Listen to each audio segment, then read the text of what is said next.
Welcome. In front of me is a RUGGEAR RG655, and today I'll show you how to copy contacts from your SIM card to the device. And to get started, let's go into our Contacts app, the standalone version of it.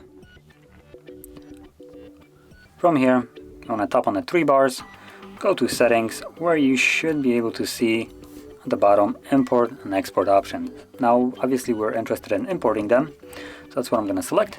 And once you tap on it, it gives you an option where you can import your contacts from. So VCF file, this is something that you can create.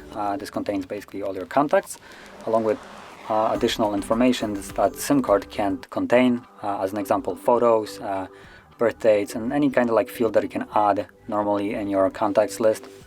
And then just a SIM card, which is what I'm going to be using, unfortunately, so that's what I'm going to select. Once you tap on OK, it will show you all the contacts that are on the SIM card, and also disable you from being able to import contacts that already exist on your phone, or in this case, I guess, on the Google account.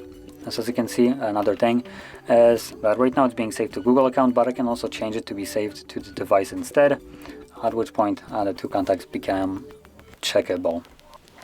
So choose where you want to save those contacts to. The benefit of a Google account is whatever you log into, whatever device you log in on to your Google account, it will automatically sync those contacts to the new device. Well, if you just do it to the device, it will be strictly on this one. So anyway, from here, disable, enable, keep the contacts that you want to import checked, and uncheck the ones that you don't want. Tap on the check mark at the top, and there we go. As you can see, 5 SIM contacts imported, and now if I go back, they should be all here.